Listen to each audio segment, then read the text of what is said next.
तो आपके पास ट्रिग्नोमेट्री में आपके पास राइट एंगल ट्रायंगल दी हुई मिलेगी, जिसके अंदर एक परपेंडिकुलर होता है, एक हाइपोटेन्यूज होता है, एक बेस होता है बेटा। इसको हिंदी में हम लंब बोलते थे, इसको बेस बोलते थे, बेस मतलब आधार बोलते थे हिंदी में, इसको कर्ण बोलते हैं। तो अब आपको नाम चेंज करके याद रखना है, हाइपोटेन्यूज, ये बेस और ये परपेंडिकुलर, तीन चीजें होती हैं हमारे पास ट्रायंगल में, राइट एंगल ट्रायंगल में। 90 डिग्री के सामने वाली साइड हाइपोटेन्यूज सबसे बड़ी साइड होती है, 90 डिग्री का चाहे कहीं पे भी हो, एक ही एंगल मिलेगा राइट एंगल ट्रायंगल में। और जो एंगल दे रखा है वो हमने मान लिया ये एंगल दे रखा है थीटा, ठीक है, जिसके ऊपर एंगल 90 डिग्री वाला और ये थीटा दे रखा है, तो उसी को बेस मानेंगे। अगर मान लो यहाँ थीटा इसकी बजाय ये वाला दे रखा है तो बेस वो वाला हो जाएगा, ऊपर वाला हो जाएगा। समझ में आ रहा है बेटा बेस क्या चीज होती है। अब इससे क्या फायदा होगा, इससे तीनों साइडों की जो, अगर मैं दो दो करके रेशियो लेता हूं, वो होते हैं ट्रिग्नोमेट्री रेशियोज। क्या होते हैं बेटा? Trigonometry ratios. सबसे पहला जो रेशियो होता है वो बताया हमें P/H, परपेंडिकुलर और हाइपोटेन्यूज को डिवाइड करा दो, हमेशा किसी न किसी फिक्स रेशियो में मिलेगा, और उस रेशियो को बोला गया साइन, और उसके बाद एंगल जो है वो लगा दो उसके साथ। अकेले SIN का कोई मतलब नहीं है जब तक उसके साथ एंगल नहीं लिख रखा, साइन उसके साथ थीटा, तो साइन थीटा हमारे पास P/H हो गया। उसके बाद अगर मैं बेस को हाइपोटेन्यूज से डिवाइड करा दूंगा तो हमारे पास आ जाएगा बेटा कोस थीटा, और यदि मैं नेक्स्ट अगर मैं परपेंडिकुलर को बेस से डिवाइड करा दूंगा तो वो आ जाएगा हमारे पास टेन थीटा या टेंजेंट थीटा।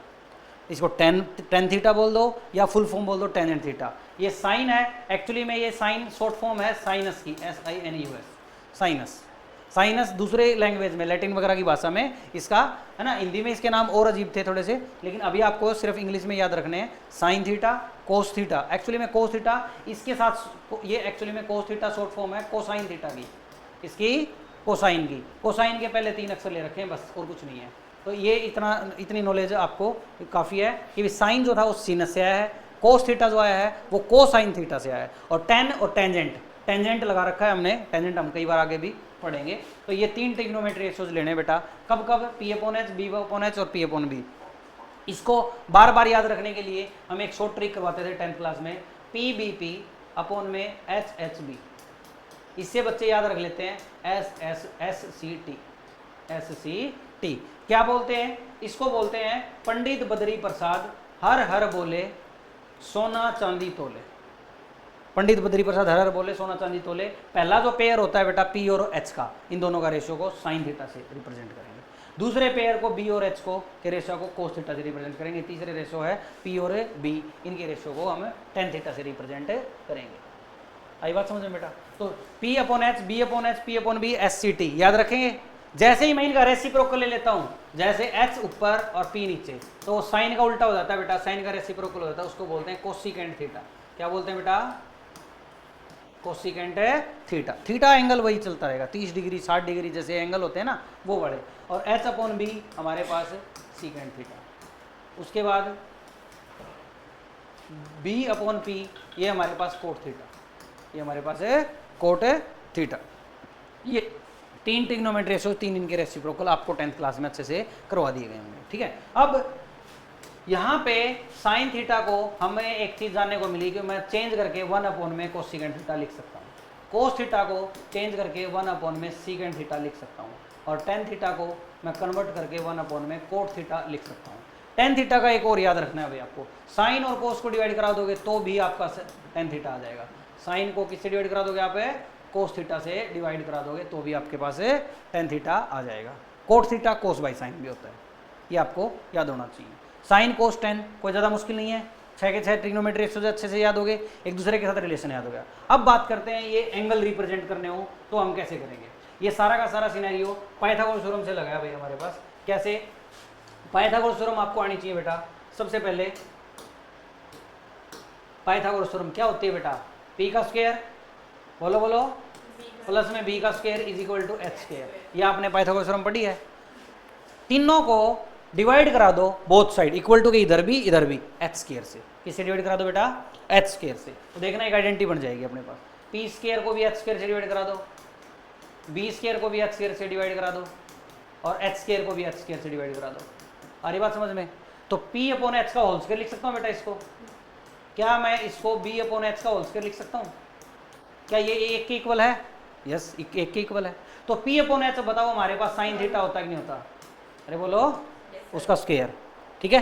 और ये हमारे पास b अपॉन एच है, इसको हम कोस थीटा लिख देते हैं और इसको स्क्वायर लिख देते हैं और इज इक्वल टू 1। इसका मतलब एक चीज़ समझ में आई कि सर साइन थीटा का सारे का स्क्वायर, कोस थीटा के सारे का स्क्वायर, अगर जैसे ही मैं एंगल कुछ भी लूँ तो हमारे पास स्क्वायरों का जोड़ हमेशा 1 आता है। Sign square theta plus cos square theta हमेशा किसके बराबर आएगा, 1 के इक्वल आएगा। ये पहली आइडेंटिटी आपको याद रखनी है। रही बात स्क्वायर की, ये स्क्वायर लिख रखा हो, ये स्क्वायर लिख रखा हो और ये स्क्वायर लिख रखा हो, इनमें किस किस का क्या मतलब है बताएगा कोई बच्चा? फर्स्ट वाले में तो सिर्फ एंगल का स्क्वायर है बेटा, यहां ब्रैकेट नहीं लगा रखी तो ये एंगल का स्क्वायर है, और सेकंड और थर्ड दोनों सेम है, सेकंड और थर्ड है सेम है। ये पूरी वैल्यू का स्क्वायर है, ये सिर्फ एंगल का स्क्वायर है। एक्चुअली में मैंने मान लिया ये लिख दिया भाई साइन 30 डिग्री उसका स्क्वायर, तो साइन 30 की जो वैल्यू है ना, समझ रहे हो बात को, तो उसका सारे का स्क्वायर, जो भी वैल्यू आएगी, इसकी वैल्यू कुछ होती है उसका सारे का स्क्वायर कर देना है। लेकिन अगर किसी ने यू लिख दिया साइन 30 का स्क्वायर, तो अब ये साइन 30 की वैल्यू नहीं रखनी आपका, एक्चुअली में साइन 900 एंगल है बेटा, 60 नहीं है, 900, 900, 30 का स्क्वायर 900 होता है ना बेटा, तो साइन 900 डिग्री आ जाएगा हमारे पास। ये क्लियर है चीज़ ये। उसके बाद अब अगर मैंने एच स्क्वायर से डिवाइड कराया, एच हमारा अकेला कोई लाट साहब थोड़ी है कि सिर्फ एच से ही हम पहली आइडेंटिटी बनाई। अब दोनों साइड अगर मैं पी स्क्वायर से डिवाइड करा दूं, किससे करा दूं, पी स्क्वायर से, तो देखो P square plus B square is equal to H square, तो एक नई आइडेंटिटी मिल जाएगी अगर मैं बी स्क्वायर से डिवाइड करा दूं, तो किससे, बी स्क्वायर से, दोनों साइड बी स्क्वायर से डिवाइड कराओ, P square by B square plus में B square by B square और एच बाई बी का होल स्क्वायर। समझ में आया कि नहीं आया बताओ? बी स्क्वायर से डिवाइड करा दो, पी बाई बी क्या होता है, टेन थीटा, तो टेन स्क्वायर थीटा हो जाएगा, प्लस में 1 is equal to H by B क्या होता है, एच बाई बी कोस का उल्टा, क्या होता था कोस का उल्टा, सीकेंड, सीकेंड स्क्वायर थीटा।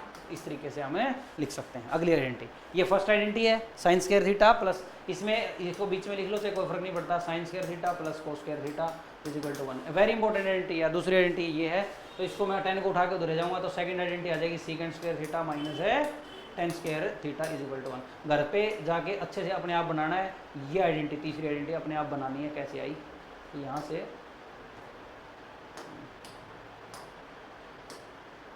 ठीक है भाई। तो तीसरी आइडेंटिटी हमारे पास cosecant square theta minus cot square theta is equal to 1। ये तीन आइडेंटिटियाँ आपके बिल्कुल अच्छे से डब्बे में पैक हो जाने चाहिए दिमाग में। आई बात समझ में? तीन आइडेंटिटियाँ क्या बताई बेटा मैंने?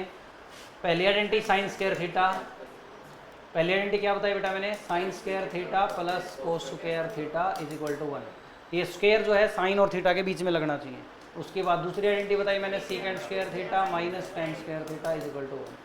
और तीसरी आइडेंटिटी बताई मैंने cosecant square theta minus cot square is equal to 1। ये आपस में अब वैल्यू चेंज करनी आनी चाहिए। जैसे मुझे सिर्फ साइन थीटा की वैल्यू निकालनी है यहाँ से, तो सिर्फ साइन थीटा की वैल्यू निकालनी है, तो इसको उठा के उधर ले जाऊँगा 1 माइनस कोस स्क्वायर थीटा उसका रूट। उसके बाद मुझे यहाँ से टेन स्क्वायर थीटा की वैल्यू निकालनी है, टेन थीटा की निकालनी है, टेन स्क्वायर को उठा के उधर, 1 को उठा के उधर, तो सीकेंड स्क्वायर थीटा माइनस 1 और उसका रूट। इस तरीके से आपको कन्वर्ट करने आने चाहिए, एक दूसरे को इधर उधर ले जाके। ठीक है भाई, समझ में आया? अब पढ़ते हैं हम एंगल्स के बारे में। अब आते हैं एंगल्स के बारे में। ट्रिग्नोमेट्री के बेसिक समझ में आ गया बेटा? है एक दूसरे को कैसे कन्वर्ट वगैरह कर सकते हैं हम। ठीक है, अब जैसे किसी ने ये दे दिया ऐसे, भाई साइन थीटा की वैल्यू भाई 3/5 है। ठीक है, मुझे बाकी के ट्रिग्नोमेट्री रेशियोज की वैल्यू निकालनी है, बाकी के ट्रिग्नोमेट्री रेशियोज की वैल्यू निकालनी है। तो पता चल गया सर साइन थीटा पता है, तो इसका मतलब पी और एच दोनों पता है अपने को, पी भी पता है और एच भी पता है। समझ में आया? तो P पता है, तो यहाँ पे P को ले लेंगे हम, 3 और 5 का रेशियो है P और H में। रेशियो जब भी ले रखा होता है तो आपको पता है ना 3:5 दे रखा है, मतलब दो चीज़ों का रेशियो, तो एक साइड 3x होगी और दूसरी 5x होगी। x ले लो या k ले लो, तुम्हारी मर्जी है। P आ गया 3k और h आ गया हमारे पास 5k। पता समझ में आया कि नहीं? मुझे B निकालना पड़ेगा। क्या निकालना पड़ेगा बेटा? B, और B निकलेगा पाइथागोरस थ्योरम से। बोलो निकलेगा नहीं निकलेगा? पाइथागोरस थ्योरम क्या कहती है? Hypotenuse square 25k square minus में परपेंडिकुलर स्क्वायर 9k स्क्वायर। हाँ बेटा, क्या ले आ गया समझ में? 25k स्क्वायर माइनस में 9k स्क्वायर, तो यह बेस आ गया अपने पास रूट ऑफ 25 में से 9 गए 16k स्क्वायर, तो यहाँ से 16 का ये आ जाएगा b इज इक्वल टू 4 और k।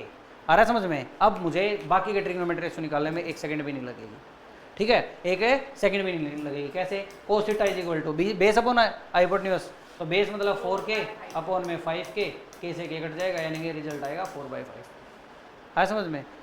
टेन थीटा निकालने के लिए P और B को डिवाइड करा दो, यानी कि 3/4। 3 बटे, उसके बाद कोट थीटा निकालना है, पलट दो इसको 4/3, सीकेंड थीटा निकालना है, पलट दो इसको 5/4। नहीं आया समझ में? कोसिकेंड थीटा निकालना है, इसको पलट दो।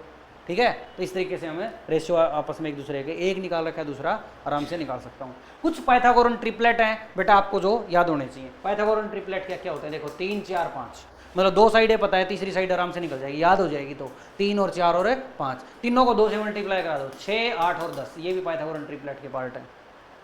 ठीक है, 5 12 और 5 12 और 13, देखिए 5 का स्क्वायर 25, 12 का स्क्वायर 144, 144 और 25 169 और 13 का स्क्वायर 5 12 13, इसको 3 से मल्टीप्लाई करा दो, 9 12 15, आ रहा है समझ में? 9 का स्क्वायर, 12 का स्क्वायर और 15 का स्क्वायर, दोनों को जोड़ोगे छोटे वालों को, तीसरे के बराबर आएगा। आया समझ में? ये ट्रिपलेट है, कुछ डायरेक्ट याद होने चाहिए आपको। और भी हैं ऐसे ऐसे कुछ, इसको 2 से मल्टीप्लाई करा दो, 12 16 20, ये भी पाइथागोरन ट्रिपलेट है। इसको 2 से मल्टीप्लाई करा दो, 10 24 26, ये भी पाइथागोरन ट्रिपलेट है। ऐसे आप कुछ याद कर सकते हो, सबको थ्रू आउट किसी चीज़ से मल्टीप्लाई करवा के आप नया ट्रिपलेट बता सकते हो। मेनली 3 4 5 और ये है 5 12 7, कर लोगे कि नहीं बताओ? ठीक है ना। 7 का 49 होता है ना, 7 12 और ये करवा दिया क्या? 7 का क्या होता है 49 और 12 का 144, 144 और 49 होते हैं क्या कुछ? 7 का 12 के साथ नहीं बन रहा है ना, 13 का और 12 के साथ क्या बन रहा है? 13 और 12 का 5 के साथ बन रहा है। 13 का किसके साथ बन रहा है? 12 का, ये तो लिखवा दिया, 13 और 12 और 5 लिखवा दिया ना। हाँ ठीक है, ठीक है, आ रहा है समझ में? अब 25 24 और क्या बनेगा याद है? 25 का 625, 24 का 576 और 7 का, तो देखो 576 और 49 जोड़ोगे ना 625 बनेगा। देखो एक बार, तो 7 24 और 25, ये भी पाइथागोरन ट्रिपलेट है, काफ़ी बार यूज होता है। आया समझ में? ये 5 से ट्रिपलेट है, इनको डायरेक्ट भी यूज कर सकते हो बिना पाइथागोरस थ्योरम लगाए, अपनी मर्जी से याद कर लोगे तो जल्दी हो जाएगा आपका काम। आई बात समझ? जैसे यही था 3 और 5 थे, पूरा पाइथागोरस थ्योरम लगाने की बजाय तीसरी चीज़ पता चल गई 4, और अब सारी चीज़ें बता सकता हूँ आराम से 1 सेकेंड में। आई बात समझ में? उसके बाद अब पढ़ते हैं एंगल के बारे में। इसके बारे में, एंगल, कोई भी चीज़ मेजर करते हैं हम, क्या उसको मेजर करने का एक ही तरीका है बेटा? अगर हम किसी भी चीज़ की डिस्टेंस मापते हैं तो ये वाली लेंथ मापनी है, मान लो यही, ये हम सेंटीमीटर में भी माप सकते हैं, हम इंच में भी माप सकते हैं, हम इसको फीट में भी माप सकते हैं, हम इसको, अरे बोलो, मीटर में भी माप सकते हैं ना। तो कोई भी मेजर करने की अलग अलग यूनिटें होती हैं, जुड़ी हुई आपस में एक दूसरे से होती हैं, तो लेकिन आपके पास मेजर करने की तरीका अलग अलग होता है। ऐसे ही एंगल को भी मेजर हम एक तरीके से नहीं कर सकते। अब तक हमने किस में सीखा एंगल को मेजर करना? एंगल किस चीज़ में, किस यूनिट में मेजर करते हैं हम? डिग्री में। भाई ऐसे कहते हैं ना, भाई 2 रे के बीच में जो एंगल बना, 2 रे के बीच में जो जगह होती है, इसको एंगल बोलते हैं। इस 2 रे क्या होती है बेटा? जिनका एक इनिशियल पॉइंट हो और एंडिंग पॉइंट ना हो। आ रहा है समझ में? तो ऐसी रे होती हैं, 2 रे जिसका इनिशियल पॉइंट के बीच में, जो दोनों रे के बीच में जो गैप बना, वो हमारे पास एंगल कहलाता है। इस एंगल को हमें डिग्री में रिप्रेजेंट करते थे अब तक। आया समझ में? हमने जो सीखा था वो राइट एंगल सीखा था। देखो एक ये वाला बिल्कुल परपेंडिकुलर खड़ा हो, मान लो सीधा बिल्कुल 90 डिग्री, और इस 90 डिग्री के ऊपर है ना, इन दोनों के बीच में जो एंगल बना, इसका मतलब अगर मैं इसके इक्वल 90 टुकड़े कर दूं, कितने? 90 टुकड़े कर दूं, पेयर कर दूं अलग अलग 90। आ रही बात समझ में बेटा? अलग अलग 90 पेयर कर दूं अगर मैं, क्लियर है? तो हमारे पास देखो 90 पेयर अगर मैं कर देता हूं, तो हमारे पास वो जो है ना, हर एक जो टुकड़ा होएगा वो 1 डिग्री का होएगा, 1 डिग्री का। जैसे इसके इक्वल देखो 1 डिग्री कितना पतला होता है, बहुत बारीक होता है कि नहीं होता? बताओ, सोच के देखो। इसके मैं 99 इक्वल 90 पेयर बनाऊंगा, तो हर पेयर हमारे पास क्या बनेगा बेटा? 1 डिग्री का बनेगा। तो कितना बारीक होएगा? बहुत बारीक होएगा ना? अरे बोलो, बहुत जीरो, मतलब एक लाइन दूसरी लाइन के ऊपर हो जाए तो 0 डिग्री एंगल, थोड़ा सा जस्ट ऊपर उठ गया 1 डिग्री, थोड़ा सा उठ गया 2 3 4 5, अब 90 तक उठेगा तब बिल्कुल सीधा खड़ा होगा। 90 से ज़्यादा हो गया तो ये और ज़्यादा चौड़ा हो जाएगा। समझ में आया है? तो ऑब्ट्यूज एंगल बन जाएगा। ये 90 से ज़्यादा हो गया, अरे बोलो, स्ट्रेट आ गया तो 180 आ गया। अरे बोलो, समझ में आया कि नहीं आया? स्ट्रेट से ज़्यादा आ गया तो रिफ्लेक्स एंगल आ गया। क्या आ गया बेटा? रिफ्लेक्स। रिफ्लेक्स एंगल, भाई 90 से 180 से ज़्यादा हो गया, आ रहा है समझ में? हाँ, तो पूरा एंगल आ गया, अगर मान लो ये और पूरा घूम के वापस इसी के ऊपर आ गया, तो चलो इन दोनों लाइनों के बीच में अंदर से तो 0, लेकिन बाहर से हमारे पास 360, इसको बोलते हैं कंप्लीट एंगल। क्या बोलते हैं बेटा? Complete angle. अभी तक हमने एंगल किस में मेजर किए हैं? सारे के सारे डिग्री में, लेकिन डिग्री एक ओनली क्राइटेरिया नहीं है। कई बार ये सवाल को थोड़ा सा मुश्किल कर देगा, डिग्री मेजर करना हमारे लिए सही नहीं रहेगा कई बार, ठीक है ना। तो इसको हम दूसरे वे में भी मेजर करेंगे, जैसे लेंथ को हम, डिस्टेंस को, वेट को कई चीज़ों में मेजर करते हैं, ग्राम में, किलोग्राम में, मिलीग्राम में, है ना, टन में, पौंड में। तो इस तरीके से एंगल को भी मेजर करने के अलग अलग तरीके हैं। अरे बात समझ में? एक तो सिंपल डिग्री है ये अपने पास, एक और मेथड है, उसको बोलते हैं बेटा सर्कुलर सिस्टम। क्या बोलते हैं? Circular system. इसमें आपका जो एंगल है वो रेडियन में रिप्रेजेंट होता है। किसमें होता है बेटा? रेडियन में। अब रेडियन में मेजर करने का क्या मकसद है? सर रेडियन में आप क्या कहना चाह रहे हो? अबे डिग्री तो अभी मुश्किल से समझ में आया है कि भाई खड़ा जो है 90 डिग्री है, और हर एक पेयर एक एक डिग्री का होता है, ये दिमाग में आ गया हमारे कि 1 डिग्री। तो 1 रेडियन क्या होता है? कि 1 रेडियन भी इतना ही छोटा मिलेगा जितना 1 डिग्री है। दिमाग में तो ये चीज़ आएंगी ना, तो क्या उसके अंदर कुछ और टुकड़े हो जाएंगे, है ना। एक तो रेडियन आएगा, ये अभी समझाऊंगा क्या चीज़ होता है, वेरी इंपॉर्टेंट है बेटा, इसको तो आप स्टार दे लो, क्योंकि ये सबसे ज़्यादा ईजी है और सबसे ज़्यादा काम का है। इसको सर्कुलर सिस्टम भी बोलते हैं। इसको क्या बोलते हैं? सर्कुलर। सर्कुलर क्यों? सर्कल बनता है इसमें, और उसके बाद ये चीज़ जाके बनती है, तो इसको रेडियन में बोलते हैं। एक होता है ग्रेड सिस्टम बेटा। क्या? Grade system. ग्रेड में क्या होता है बेटा? जैसे आप एंगल को मापते हो 90 डिग्री वाले को 90 टुकड़े करते हो ना, उन 90 की बजाय अगर आप 100 टुकड़े कर दो, क्या कर दो? 100 टुकड़े कर दो, हर टुकड़ा 1 ग्रेड का कहलाएगा। यानी जो 90 डिग्री का एंगल है ना, वो 100 ग्रेड का हो जाएगा। कितना हो जाएगा? मतलब 100 टुकड़े कर दिए इसके, तो 1 ग्रेड का हो गया। सॉरी, कितने ग्रेड का हो गया? ग्रेड का। तो ग्रेड में भी रिप्रेजेंट कर सकते हैं अगर हम एंगल की बात करें तो, डिग्री को। आई बात समझ में? एक 90 डिग्री, मतलब जो 90 डिग्री है वो ग्रेड में कन्वर्ट करना है, तो 100 टुकड़े कर दो उसके, तो हर एक जो पेयर होएगा वो grade, 1 grade, 1 grade, 2 grade, 3 grade, इस तरह से। आया समझ में? यानी 100 grade is equal to 90 degree.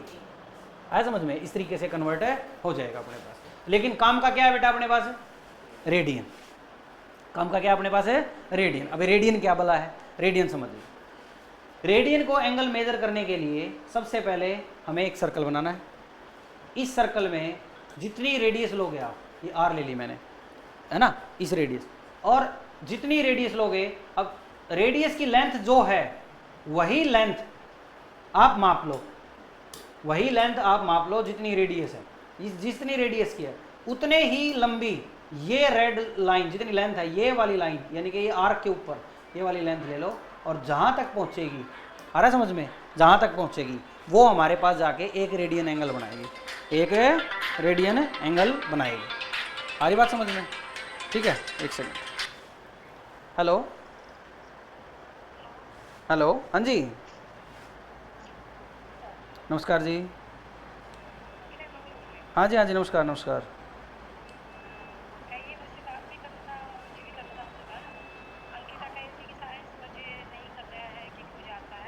अच्छा, मैं बाद में बात करूँगा, अभी क्लास ले रहा हूँ आपसे। हाँ, या तो आप एकेडमी पे आ जाना।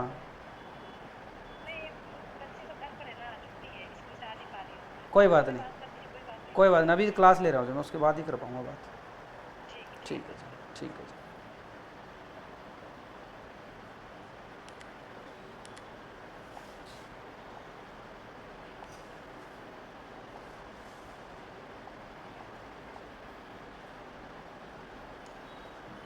हाँ बेटा, ये चीज़ आई समझ में? तो यहाँ से ये हमारे पास क्या है, जितने लंबी रेडियस हमने ली है उतनी ही लंबी दूसरी रेडियस लेनी है, ठीक है। लेकिन ये दोनों मिलाने, ये तो रेडियस कहीं भी जा सकती है, सारी रेडियस लेंथ बराबर होंगी, लेकिन आपको ये वाली जो गोलाई वाली लेंथ है ना, ये वाली लेंथ है, ठीक है। काम करवाने दे यार, वीडियो बन रही भाई।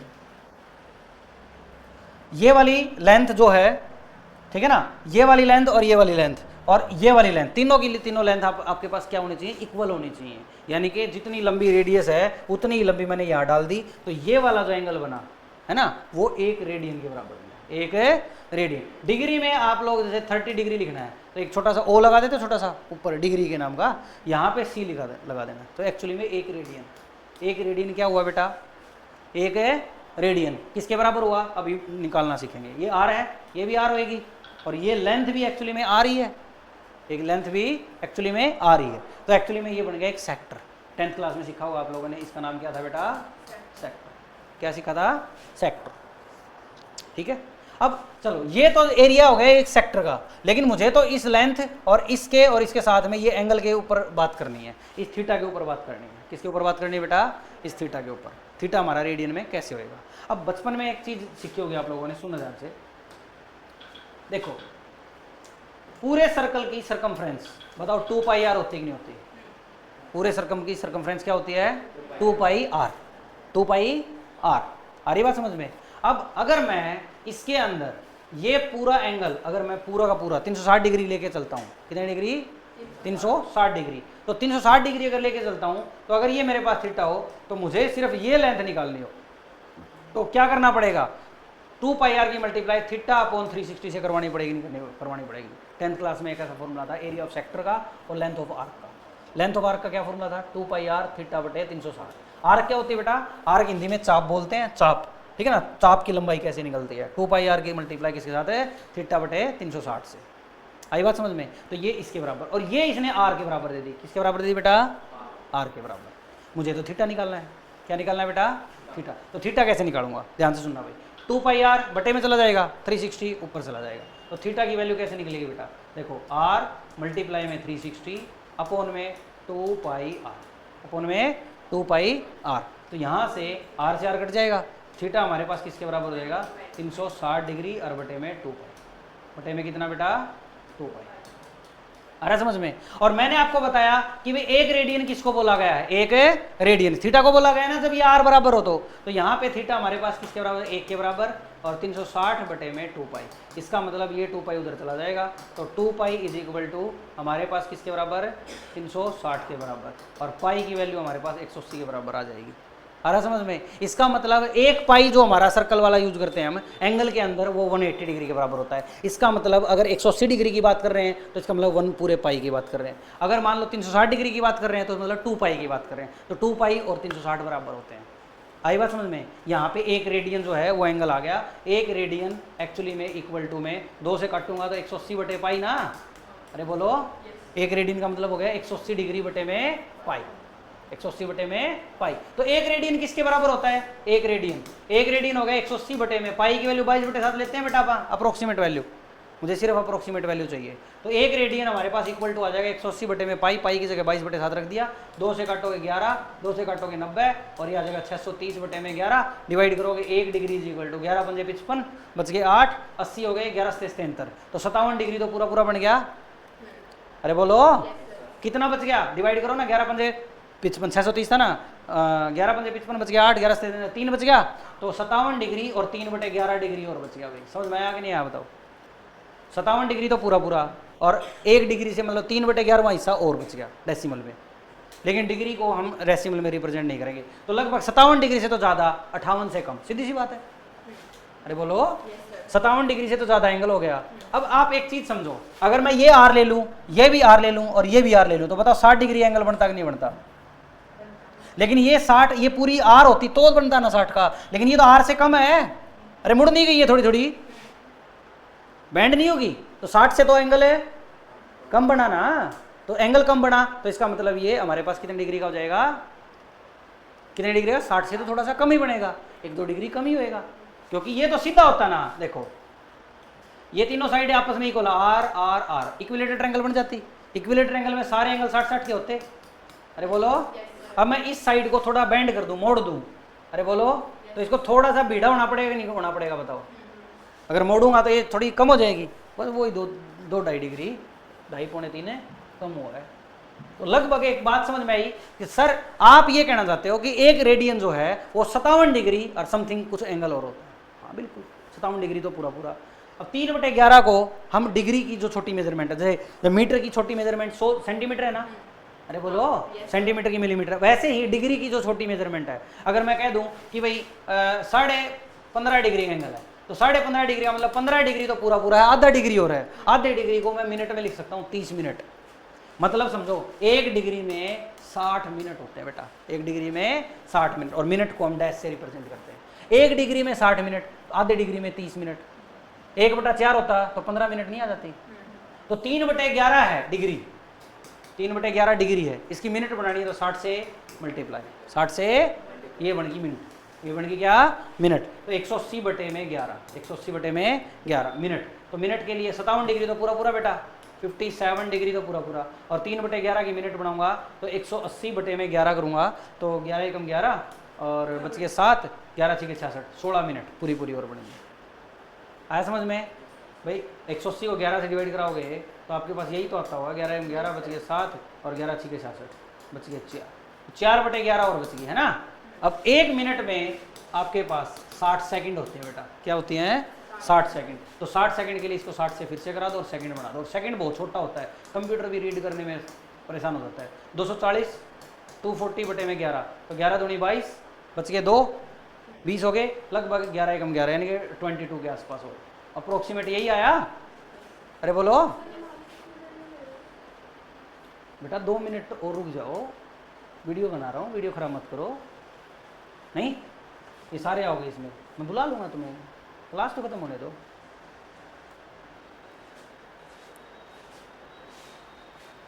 आ गया ना समझ में? 57 डिग्री 16 मिनट और 21 सेकंड। सेकंड के लिए 2 डंडे लगा दो, ठीक है ना। 21 से थोड़ा ज़्यादा है, 22 से कम है, तो लगभग 21 लिख लो अप्रोक्सीमेट, क्योंकि ये बहुत छोटा है। कितना छोटा है मैं बताता हूँ आपको, देखो अप्रोक्सीमेट ये कितना छोटा है, ये है आपके पास बहुत ही छोटा। क्या? देखिए ध्यान से, एक सुनना ध्यान से, इसके 57 टुकड़े कर दूं, ध्यान से सुनना भाई, इक्वल इक्वल, तब जाके वो 1 डिग्री के बराबर मिलेगा। यानी कि 90 डिग्री वाले के एक डिग्री कितना छोटा होता है 1 डिग्री, उस 1 डिग्री वाले एंगल के 60 इक्वल टुकड़े कर दो, तो हर टुकड़ा 1 मिनट के बराबर। और 1 मिनट का कितना पतला एंगल हो गया, उसके 60 इक्वल टुकड़े करो तो हर टुकड़ा 1 सेकंड का, तो कितना बारीक हो गया। समझ में आया ना? कंप्यूटर भी उसको डिटेक्ट करने में परेशान हो जाएगा। आ रहा समझ में? सुपर कंप्यूटर अपने वाले तो नहीं कर सकते, बाकी सुपर कंप्यूटर अगर करे तो उस इतने बारीक एंगल को नहीं कर सकता। तो इसलिए 21 मिनट में और सॉरी सेकंड में और 22 सेकंड में कोई खास फर्क नहीं है। मतलब एक बात समझ में आई कि भाई 57 डिग्री 16 मिनट और 21 सेकंड का हमारे पास 1 रेडियन के बराबर एंगल हो जाएगा। अगर मुझे 2 रेडियन की बात करें, 2 रेडियन की बात करें तो क्या हो जाएगा, 2 रेडियन में क्या हो जाएगा बेटा, इसको 2 से मल्टीप्लाई करवा दें।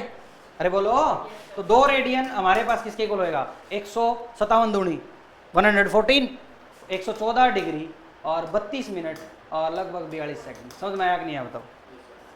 2 से मल्टीप्लाई हो गया, सारे एंगल 2 से मल्टीप्लाई हो गए। 3 रेडियन चेक करें, 3 से मल्टीप्लाई हो जाएगा। कर लोगे कि नहीं कर लोगे बताओ? हैं? अब अगर मान लो कोई एंगल है अपने पास, एक चीज समझ में आई सर, आप ये कहना था तो 1 रेडियन जो होता है 180/पाई के बराबर होता है। बिल्कुल सही कह रहा हूँ, यही तो निकाला है हमने 180/पाई। मान लो कोई यूं कह दे कि हमारे पास एंगल है 30 डिग्री का, इसको अगर मैं रेडियन में बदलूं तो कैसे बदलूंगा, तो 30 डिग्री को रेडियन में बदलना है तो हम क्या करेंगे, इसको डिवाइड करा देंगे रेडियन से, यानी कि जितना भी है ना डिग्री रटाना है, इसका मतलब पाई से मल्टीप्लाई 180 से डिवाइड, जिसमें बदलना है ना वो ऊपर पाई और 180 दोनों सोच लो कि भाई पाई रेडियन के नाम का 180 डिग्री के नाम का है, तो जिसमें बदलना है ना वो ऊपर, तो पाई ऊपर 180 नीचे, तो 3 6 18 यानी कि पाई बाय 6 हमारे पास रेडियन में आ गया। मतलब 30 डिग्री में और पाई बाय 6 में कोई फर्क है नहीं है, कोई फर्क है नहीं है। बताओ समझ में आया कि नहीं आया? कोई परेशानी नहीं है, कर लोगे भाई? अरे बोलो हाँ, ठीक है ना, समझ आया ना? अब मान लो और डिग्री चेंज करना 45 डिग्री, तो 45 डिग्री को कैसे चेंज करेंगे, 45 इंटू किस में बदलना है, रेडियन में। डिग्री को किस में बदलना है, तो डिग्री नीचे, डिग्री को बदलना है तो डिग्री नीचे, और जिसमें बदलना है वो ऊपर, पाई ऊपर। तो यहाँ से क्या आ जाएगा, 45 चौक के 180 होते हैं पाई बाय 4। याद रखोगे, पाई हमारे पास 180 डिग्री था, अरे बोलो आधा कर दो, पाई बाय 2 हमारा 90 डिग्री हो जाएगा, इसका आधा कर दो, पाई बाय 4 हमारा 45 हो जाएगा। किसी को भी बदलना आराम से बदल सकते हैं। पाई बाय 6 हमारे पास 30 डिग्री हो जाएगा, पाई बाय 4 हमारे पास, अरे बोलो 45 हो जाएगा, पाई बाय 3 हमारे पास 60 डिग्री हो जाएगा, 2 पाई 360 हो जाएगा, 3 पाई बाय 2 अरे 90 होता है, 93 जा 270, आ रहा है समझ में? अरे बोलो। हाँ, तो इस तरह से 5π/12, 5π/12, π/12 क्या होता है? 15 डिग्री। अरे 180/12 कितना होता है बेटा? 180 रख दो ना इसकी जगह, 180/12 15 डिग्री, 15 की 5 के साथ 75 डिग्री। बताओ समझ में आया कि नहीं आया? 75 डिग्री कर पाओगे? तो डिग्री और रेडियन हमारे पास इस तरह से काम के हैं। इससे आगे कल करवाएंगे। यहाँ तक का अगर कुछ कम समझ में आया है तो घर जाके वीडियो देख लेना, चैनल सब्सक्राइब कर लेना P&G क्लासेस के नाम से, ठीक है। और दोबारा देखना है तो अपना आज का लेक्चर देख सकते हो, आपका रिकॉर्ड हो चुका है, ट्रिग्नोमेट्री का इंपॉर्टेंट टॉपिक है, ठीक है। इस चैप्टर को जितना ज़्यादा समझोगे उतना ही ज़्यादा आपको और अच्छी नॉलेज मिलती जाएगी, जितनी बार समझोगे उतनी गहराई से नॉलेज होती जाएगी, ठीक है। तो जगह जगह काम आएंगी चीज़ें, तो आपको अच्छे से करना है, ठीक है। तो कल का काम यही है कि आपको एंगल्स कन्वर्ट करने हैं आपस में, ठीक है, डिग्री से रेडियन में, रेडियन से डिग्री में, ओके। कोई भी एंगल मिल जाए उसको कन्वर्ट करना है आपको, डिग्री से रेडियन में, रेडियन से डिग्री में। अब मान लो जैसे ये आ जाए भाई, आपको 5 रेडियन, इसको कन्वर्ट करना है, तो रेडियन को डिग्री में कन्वर्ट करना है, तो 180 ऊपर और पाई नीचे, पाई की जगह 22/7 रख के हम डेसिमल में ले आएंगे। कर लोगे कि नहीं बताओ? या 5 से मल्टीप्लाई करवा दो उसको, वो 57 डिग्री और उसको करवाया था ना हमने, इस तरह से कन्वर्ट कर भी सकते हैं, कोई दिक्कत नहीं है। आया समझ में? और सीधा अगर ऐसे दे दिया जाए भाई 2π/7, इसको कन्वर्ट करना है रेडियन डिग्री में कितना है, तो हम क्या करेंगे? 180 ऊपर पाई नीचे, पाई से पाई कट जाएगा, है ना, तो ये 360/7। पता समझ में आया कि नहीं आया? ये डिग्री में कन्वर्ट हो जाएगा। आया ना समझ में? देखो, डिग्री में बदलना है तो डिग्री वाला ऊपर, रेडियन में बदलना है तो रेडियन वाला नीचे, ऊपर जिसमें बदलना है वही वाला ऊपर और बाकी दूसरा नीचे, ठीक है। पाई ऊपर 180 नीचे या 180 ऊपर पाई नीचे, वो देख लेना किसमें किसमें क्या कन्वर्ट करना है, ओके बेटा। तो ट्रिग्नोमेट्री के कल कराऊंगा इसकी टेबल में, ठीक है, अगली वीडियो में।